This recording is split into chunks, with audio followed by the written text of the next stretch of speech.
सुना होगा आपने भी कि मेहनत जो होती है वो सीढ़ियों की तरह होती है और किस्मत जो होती है वो लिफ्ट की तरह होती है। तो लिफ्ट फिर भी कभी ख़राब हो सकती है, बंद हो सकती है, लेकिन सीढ़ियाँ जो होती है वो कभी बंद नहीं होती। ये आपको हमेशा ऊपर की तरफ लेकर के जाएगी। यानी इसका मतलब है कि मेहनत जो होती है हमको अपना मुकाम ज़रूर हासिल कर पाती है। नमस्ते दोस्तों, स्वागत है आपका मेरे यूट्यूब चैनल रॉयल मोटिवेशन पे। दोस्तों, आज की जो कहानी है वो है एक ऐसे क्रिकेटर की जो दुनिया में छा गए हैं अपनी गेंदबाजी से और खुद को साबित किए हैं कि वो दुनिया के बेहतरीन गेंदबाज हैं। और 2023 वर्ल्ड कप में हम सबको और पूरी दुनिया को एक सीख दिए हैं कि ज़िंदगी से कभी हारना नहीं चाहिए। आपके साथ कितनी भी परिस्थितियां हैं, कितनी भी कठिनाइयां हैं, आप अगर खुद को जानते हैं और खुद को मानते हैं तो दुनिया में एक कमाल कर जाएंगे। मैं बात कर रहा हूं the one and only Mohammed Shami की, जो इतनी परिस्थितियों को काट करके और 2023 वर्ल्ड कप में ये साबित कर चुके हैं कि वो दुनिया का सर्वश्रेष्ठ गेंदबाज हैं। इससे पहले कि मैं कहानी की शुरुआत करूं, यदि आप मेरे चैनल पे नए जुड़े हैं तो मेरे चैनल को सब्सक्राइब कीजिएगा, बेल आइकन को प्रेस कीजिएगा ताकि आने वाली सारी नोटिफिकेशन सबसे पहले आप तक पहुंचे। आइए मैं सुनाता हूं मोहम्मद शमी की कहानी जो आपको देगी लाइफ में आगे बढ़ने की इंस्पायरेशन। मोहम्मद शमी से जो सबसे पहले हमें सीखने को मिला कि ज़िंदगी में कभी हारना नहीं चाहिए। ज़िंदगी में कितनी भी कठिनाइयाँ आएँ, परेशानियाँ आएँ, संघर्ष आएँ, आपको अपना काम करते रहना चाहिए। उत्तर प्रदेश में एक अमरोहा नाम की जगह थी, जहाँ तौसीफ अली नाम के तेज गेंदबाज रहा करते थे। उन्हें लोग कहा करते थे कि तुम ट्रेनिंग ले लो और क्लब ज्वाइन कर लो, तुम अच्छा कर सकते हो और आगे चल करके टीम इंडिया के लिए खेल सकते हो। वो किसान परिवार से थे, इसलिए उनके पास ज़्यादा पैसे नहीं थे और उनका जो परिवार था उसी के पीछे लगे और उनको जो है उनका पालन पोषण करने लगे। तो अपना जो पैशन है उसको वो भूल गए, क्योंकि वो जान गए थे कि मेरे भाग्य में ये सब नहीं लिखा है। लेकिन जब उनके बच्चे हुए तो इन्हें ख्याल आया कि जब जो मेरे सपने नहीं पूरे हुए वो हम अपने बच्चों को करवाएंगे और उन्हें अपना सपना जो है दिखवा करके उनसे हम पूरे करवाएंगे। तो उनका जो एक बच्चा था वो कमाल करने के लिए तैयार हो गया था। तो तौसीफ अली ने पहले उन्हें खेत में प्रैक्टिस करवाई, धीरे धीरे फिर उसे सीमेंट की पिच में तैयारी करवाई। और जब उन्हें लगा कि ये बच्चा अच्छा कर सकता है तो उन्हें लगा कि क्यों ना इसे कोई क्लब में ज्वाइन करवा दे, वहाँ से अच्छा प्रैक्टिस करेगा और वहाँ से उसे अगर चांस मिलता है तो ये ऊपर भी जा सकता है। तो 15 साल तक तो खुद ने ट्रेनिंग दी, लेकिन उसके बाद उसे लेकर गए एक ऐसे गुरु के पास जो उन पूरी ज़िंदगी बदल दी। तौसीफ अली अपने बच्चे को मतलब मोहम्मद शमी को लेकर गए, जितने भी उसकी जो कमाई के जो सेविंग बचे हुए थे उनको लेकर के गए। उत्तर प्रदेश में एक मुरादाबाद एकेडमी है, वहाँ पर गए जहाँ कोच साहब मिले जिनका नाम था बदरुद्दीन साहब। और कोच के सामने गेंदबाजी जब करने लगे मोहम्मद शमी तो उन्हें लगा कि ये लड़का मेरा शिष्य होगा, आज से मेरा पसंदीदा क्रिकेटर होगा और उनको मेहनत करवाने के लिए जान जीत लगा दी। और जो मोहम्मद शमी थे वो काफ़ी मेहनती भी थे और जब मैच ख़त्म होता था तो क्या करते थे कि पुरानी जो गेंद जो रहती थी उससे वो प्रैक्टिस में हमेशा लगा ही रहता था। और जब कोच पूछते थे कि ये तुम क्या कर रहे हो तो उनसे कहते थे कि सर मैं रिवर्स स्विमिंग का प्रैक्टिस कर रहा हूँ। अंडर 90 में जब सेलेक्टर की जब बात हुई तो उन्हें लगा कि सेलेक्ट कर लिया जाएगा, लेकिन ऐसा हुआ नहीं। वो जो वहाँ सेलेक्टर थे वो बोले कि इस साल तो नहीं हो पाएगा, लेकिन अगले साल लेकर के आना हो जाएगा। तो बदरुद्दीन साहब जो कोच थे उन्होंने सोचा कि कब तक इसे एक और साल का वेट करवाऊंगा, इसे कोई कहीं अच्छी जगह भेज देता हूँ जहाँ ये अच्छा कर सकता है और आगे जा कर के बेहतरीन अगर अच्छा प्रदर्शन करता है तो आगे भी अच्छा कर सकता है। तो उनके पिता तौसीफ अली से बात किए और उनसे उनको बताया कि इन्हें कोलकाता भेज दीजिए और वहाँ अगर यदि क्लब के लिए खेलता है और फिर स्टेट के लिए खेलता है तो ये लड़का कमाल ही कर जाएगा। तो तौसीफ अली ने सोचा कि मेरे जो सपने, मेरे जो पैशन हैं वो तो पूरे हुए नहीं, लेकिन बच्चे को जो पैसन है और इनमें इसका जुनून है, ये अच्छा कर सकता है, तो इन्हें क्यों ना बढ़ाया जाए। तो ये उन्हें कलकत्ता लेकर चले गए और कलकत्ता में आकर के वो एक क्लब ज्वाइन किए और खेलने लगे। लेकिन सबके साथ जैसे कठिनाई आती वैसे उनके पास भी आई।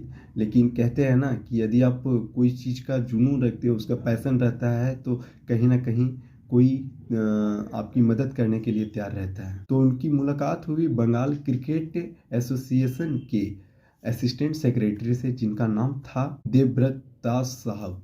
जब उन्होंने इस लड़के को देखा गेंदबाजी करते हुए, तो उन्हें लगा कि लड़का मेहनती है, जुनूनी है, ये आगे बहुत अच्छा कर सकता है। तो इन्होंने उनसे बातचीत की, वो इन्हें अपने पास रख लिए। तो उसके बाद एक बंगाल के सेलेक्टर थे जिनकी नज़र इस लड़के पे पड़ी और वो बोले कि ये लड़का तो बहुत टैलेंट है। तो अंडर 22 में इस लड़के को सेलेक्ट कर लिया गया। और देवव्रत दास साहब से जब पूछा गया कि इस लड़के आपने अपने पास क्यों रखा, इस पे इतनी मेहरबानियाँ क्यों दिखाई, तो उन्होंने कहा कि ये बच्चे के अंदर पैसे कमाने की ललक नहीं है, इसको सिर्फ अपने पैशन को फॉलो करना है।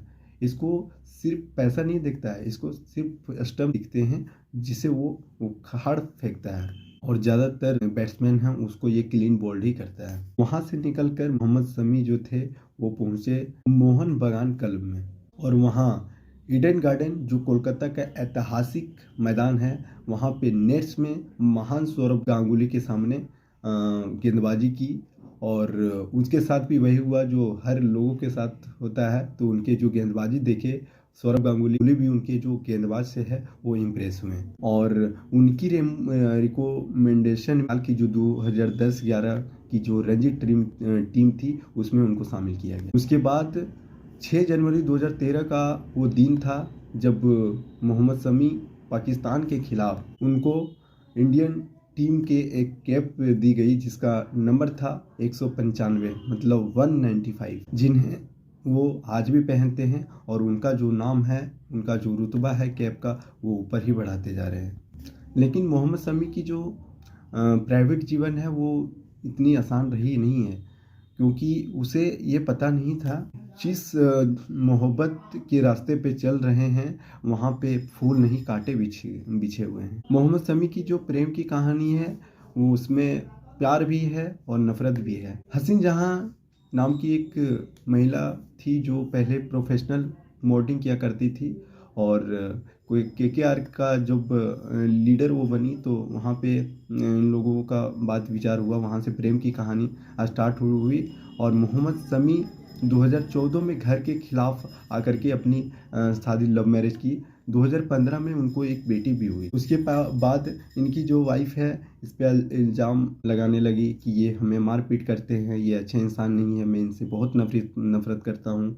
और पहला कहा करती थी कि जब ये घर आते हैं तो ईद जैसा माहौल लगता है, लेकिन वही फिर उसका बुराई करने लगी। बाद में ये तक बोली कि ये जो है मैच में फिक्सिंग करते हैं, जो कि देशद्रोही का भी नाम उन्होंने लिया। हसीन जहां की कहानी कुछ ऐसी है कि 2002 में वो पहले एक और लव मैरिज किए थे और उनके भी साथ इनका 2 बच्चा रहा था, उनको भी वो 2010 में तलाक दे दिए थे। और ये मोहम्मद शमी के साथ उनकी दूसरी लव मैरिज थी। और उसके बाद मोहम्मद शमी को बहुत सारे इल्ज़ाम लगा दिए। बाद में बीसीसीआई कमेटी लेकिन जब बैठी तो उन्हें निर्दोष साबित किया। उसके जो जितने भी इल्ज़ाम थे वो झूठे साबित किए गए और उन्हें फिर से एक मौका मिला 2023 वर्ल्ड कप में।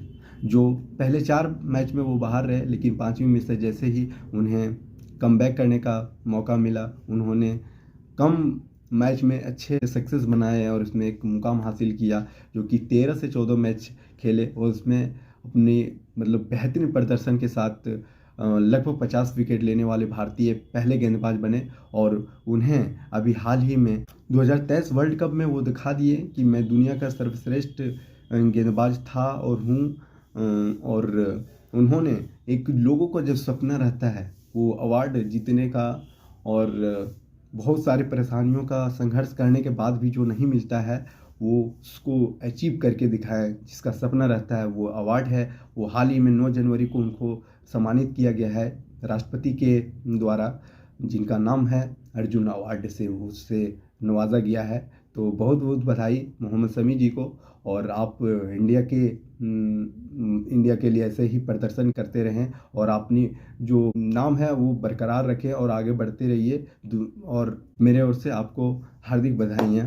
मोहम्मद शमी ने ये साबित कर दिया कि दुनिया में कितनी भी परिस्थिति आए, कितनी भी हार आए, कितनी भी ठोकरें आए, कितने लोग आपको क्या बोल रहे हैं ये मायने नहीं रखता। यदि आप सही हैं और आपका अगर मेहनत, लगन, ये सब सारा सही है तो आप एक सही मुकाम को हासिल कर सकते हैं। अगर आपका अगर दिशा सही है और आप उसमें लगातार मेहनत कर रहे हैं तो दुनिया का कोई भी ऐसा चीज़ नहीं है, ऐसा कोई भी सफलता नहीं जिसे आप हासिल नहीं कर सकते हैं। इस कहानी से हमें जो सीखने मिलता है, और मैं चाहता हूँ कि आप भी इससे सीखें कि अपनी ज़िंदगी में कभी हार नहीं माननी चाहिए लोगों को। चाहे कितनी भी परिस्थिति आए, कठिनाई आए, अपने काम पे फोकस करें और अपने गोल को एक टारगेट ले कि हमें ये करना है तो करना। चाहे अगल बगल में कितनी भी परिस्थितियां आए, उस पर फोकस ही नहीं करना है, हमें सिर्फ ओनली गोल देखना चाहिए। और ये साबित कर दिए हैं मोहम्मद शमी सर। आपको बहुत बहुत बधाई है। आप सबों को आज मकर संक्रांति की हार्दिक शुभकामनाएं। यदि हमारी वीडियो अच्छी लगी हो तो लाइक करें और सब्सक्राइब करें।